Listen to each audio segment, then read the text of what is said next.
நீங்களும் புனிதராகலாம். அனைத்து புனிதருடைய பெருவிழாவை நாம் இன்று சிறப்பிக்கிறோம். இந்த நாள் நம்ம உணர்ந்து கொள்ள வேண்டியது என்னன்னா, புனிதத்துவம் என்பது நமக்கு எட்டா கனி அல்ல.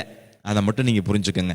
எந்த ஒரு புனிதரும் தான் வாழும் பொழுது நாம கண்டிப்பா புனிதராவோம் அப்படின்னு நினைச்சு வாழல. அவர்கள் கடவுளுக்கு பிரமாணிக்கமா இருந்தாங்க. கடவுளுடைய அருளால், கடவுளுடைய அனுக்கிரகத்தினால், அவருடைய திட்டத்தினால் அவர்கள் புனிதர்களாக உயர்த்தப்பட்டார்கள். சமீபத்தில் கூட கார்லோ அக்யூட்டஸ் என்ற ஒரு இளைஞன் புனிதராக்கப்பட்டார். நம்முடைய திருத்தந்தை 14ஆம் லியோ அவர்கள் அழகாக அற்புதமாக நிறைய புனிதர்களை உருவாக்கி இருக்கிறார்கள். புனித 2ஆம் ஜான் பால் என்பவர் திருத்தந்தையாக இருந்த பொழுது 500க்கும் மேல நபர்களை, மனிதர்களை புனிதர்களாக உயர்த்தி இருக்கிறார். சமீபத்தில் நான் ஆங்கிலத்துல படித்த ஒரு சொற்றொடர் என்னுடைய மனதை மிகவும் கவர்ந்தது.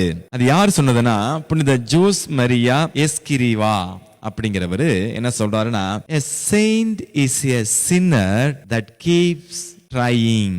புனிதர் என்பவர் யார் என்றால், புனிதத்தை அடைய தொடர்ந்து முயற்சி எடுத்து கொண்டிருக்கும் ஒரு பாவி.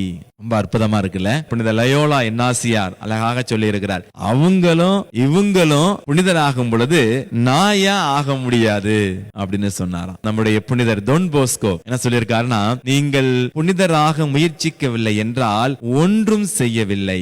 If you are not a Saint you to nothing அப்படிங்கிறார். இன்னைக்கு அனைத்து புனிதருடைய பெருவிழாவை கொண்டாடுற இன்னைக்கு நான் சொல்றேன், மக்களே, நீங்க புனிதராகணுங்கிற ஒரு நோக்கத்துக்காக எதையும் செய்ய வேண்டாம். ஆனா ஒண்ணு மட்டும் உறுதி, கடவுளுக்கு பிரமாணிக்கமா பரிசுத்தமா வாழ்றதுக்கு நான் ஒரு பாவி அப்படின்னு ஏத்துக்கிட்டு அந்த பாவ நிலையை உணர்ந்து அந்த பாவத்தை ஒதுக்கி வாழ நீங்க முயற்சி எடுத்தால் போதும், நீங்களும் நானும் புனிதராகலாம். பிரியமானவர்களே, ரோமியருக்கு எழுதிய திருமுகத்தில் 8வது அதிகாரம் 30வது வசனத்திலே ஆண்டவர் சொல்கிறார், தாம் முன் குறித்து வைத்தோரை அவர் அழைத்திருக்கிறார். இரண்டாவது, தம் அழைத்தோரை ஏற்புடையோராக்கி இருக்கிறார். தமக்கு ஏற்புடையோரை தம் ஆட்சியில் பங்கு பெற செய்தார். இதுதான் 3வது கேட்டகரி. அன்பு மக்களே, இந்த 3 குழுவுல நம்ம எந்த குழுவை சார்ந்தவங்களா இருக்கிறோம்? நாம் அனைவருமே நம்முடைய திருமுழுக்கினால் முதல் வகையை சார்ந்தவளாக இருக்கிறோம். ஆண்டவரால் முன் குறித்து வைக்கப்பட்டு அழைக்கப்பட்டவர்கள். சந்தோஷம்.